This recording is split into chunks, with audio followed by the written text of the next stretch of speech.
Big news in headphone world. NC 700s by Bose.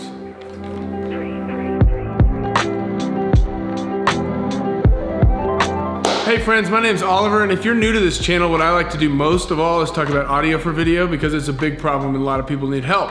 I also talk about headphones quite a bit and filmmaking and some other stuff. If that's you, subscribe, join the fam. Okay, these came, the NC 700s. I'm not gonna give you any specs. We're gonna jump right into it. How does it sound? How does it function? What do they cost? They sound good. I was impressed. The first time I put these on, I had just left my truck where I was listening to music there. So I had no headphone conditioning. I was relatively neutral. I put them on. They sounded really good. There was a high end that I don't remember in the QC35s. You know, those went to Mosh over in England, in London. I was just impressed, straight out. It didn't have a lot of low end the first time I listened to it. It had this good, rich high end. There was nothing harsh about it. It felt nice and gentle and soft, like the drivers have definitely been updated in the NC 700s. So overall, it sounded pretty good. Now, I'm gonna talk in just a minute about comparing it to other headphones in its same price point and then if my opinion changed or not. But quickly, how does it function? I'm not even gonna talk about all the things it can do and the voice control and the Google and the Alexa and all the things that are built into this. The noise canceling blew my mind. I turned it on for the first time and I felt claustrophobic. It was good. I mean, you remember these were the kings of noise canceling. First, it was the Bose QC35s. Everyone had those. Then the WH-1000X Mark IIIs came out and they became the new king of noise canceling. Well, new Super Bowl victor, because these are phenomenal. So if you are somebody who likes noise canceling and has a bunch of hundreds of dollar bills laying around, these are the headphone for you. You should get them immediately. Lastly, what do they cost? 400 bucks.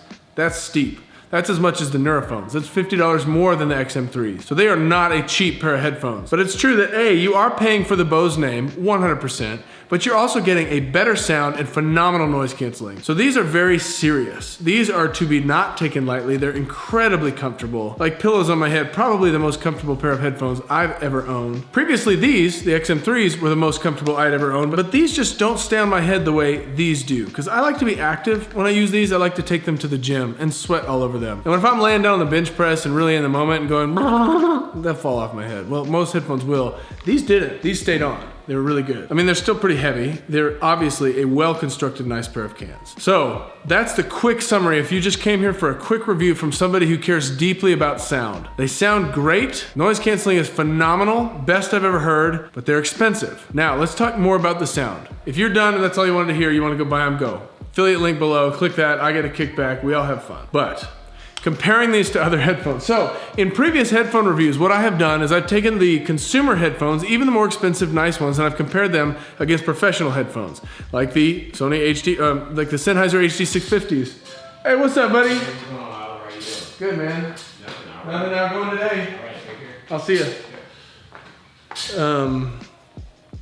That's Vince the Mailman. He's the best. So in this review, I decided I'm gonna actually just compare these against other consumer headphones. I'm not gonna compare them to the pro headphones. I did a little face-off between these three heavy hitters, the biggest dogs in the market. The Neurophones, in my opinion, the XM3s by Sony, and the brand new Bose NC 700s. So the way I did this was I started with the Sonys. Let's put the Sonys on. I put on Contact by Daft Punk, which is one of my favorite songs to test headphones out to because of just the broad, beautiful frequency spectrum and the way the drums are mixed in that song are just perfect. They're like the crispiest, crunchiest, right in front of your face beauty. Anyway, and I also got that right from Marquez Brownlee over on his channel. He was like, hey, listen to Contact by Daft Punk. And I was like, okay, I will. Thanks, Marquez. I'm glad we're friends. At least we're internet friends, but he's never responded to me, so we're not yet. But we could be. Sonys were low, they had bass. There was muddiness in the low end, especially after listening to the Bose. High end is missing. I mean, the Sonys were kind of trash after hearing these. Compare it, you know what I mean? I still use them in the gym, I'll still use them until they wear out or I drown them in the bathtub again. Whatever happens, I'm gonna continue using them. They're an expensive set of headphones. But Sony, get your ish together. They didn't sound that good compared to the new Bose. They sounded probably comparable to the QC35s, but the new Bose blew them away. So then I put on the Bose. High end was much more beautiful than the Sonys. There was frequencies that I think went much further than the Sonys. The low end wasn't really there. I mean, it was there, it was present, but it was not like what I prefer. I like more of a bass. However, it was not muddy, it was clean. There's cleanliness in the low mids, which I really prefer. I like it to be nice and clean, and that stuff is expensive. To be able to not muddy up all those frequencies, you need a nice headphone driver. Because you're getting the ones and zeros coming through the air via Bluetooth, landing in the Bluetooth receiver, getting converted into analog electricity, going in and vibrating the coils that push that driver in and out, producing sound right inside your ears. Well, the quality of that entire chain is what makes the sound. So you can think of sound like over time, like a frequency spectrum. Think of it like a rainbow. Yeah, you got 20 to 20, right? We got 20 hertz on the low end is the threshold of human hearing. 20,000 hertz on the high end is the threshold of human hearing. Many headphones produce enough to get you the spectrum. And if they don't, they're trash. You should throw them away like Beats. But you can think of most consumer headphones as like displaying that rainbow of EQs in blocks like red, orange, yellow, green, blue, indigo, violet. You know what I mean? Like big fat blocks. You got all the colors, but they're just whatever, 7 colors. Well, the Bose, they've got a little more mosaic going on. It's the same colors, it's the same frequencies. There might be even some lighter purples all the way up on the high end, as far as I can hear, but there are more complex shades of those colors in between in the Bose compared to the Sonys. And that's what I'm all about. Like when there is nuance in the detail of, the tiny little frequency differences between each big band, that's like, I know this is getting a little bit technical, but that's what makes it a good headphone in my opinion. That's what gives you a sense of space, a sense of ambiance, and for me, just like loses me in the moment. So then I put on the Neuras. And those of you who have seen my Neurophone review know that I both screamed and cried when I first heard these because of the way they reproduce sound for me and the bass. They have a very unique low end that has never been reproduced in any set of headphones I've ever heard because of the tip that goes in your ear producing most of the frequencies, and then you got this big old bass driver on the outside blasting your head with it without going into your ear. It creates this just a unique experience. And the high end on these is so rich, at least for my profile. I put these on after the Bose, and again, I was lifted.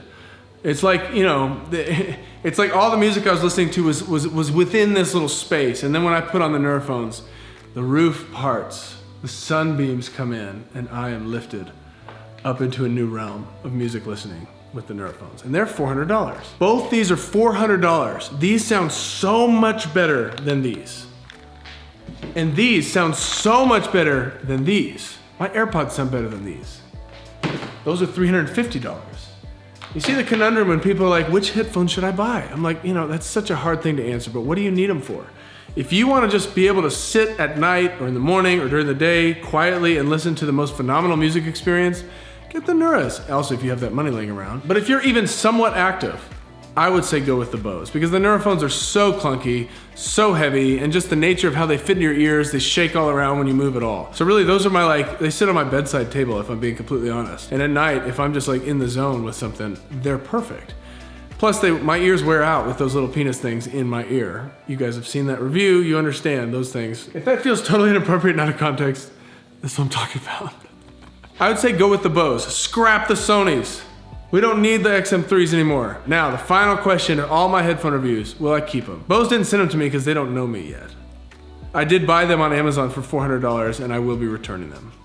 I did the same thing with the Neurophones. I was ready to return them right after I reviewed them, but I didn't because that experience was worth $400. Hope that's helpful. If you have any tips or feedback or things that you thought I missed on this, please let me know. Again, I try to keep this super lean. I'm not gonna talk about all the specs of it, all the voice commands, the Alexa built in or the Google, whatever, all that stuff, the calls, the noise canceling within the microphones. You can read all that stuff online somewhere else. This is just me as an audio enthusiast, self-proclaimed audiophile, somebody who buys $400 headphone amps to play $200 headphones to just work, how I experience the sound. So, I hope that was helpful. You guys are great. I'm glad to be back making YouTube vids after a little hiatus. I'll see you next week.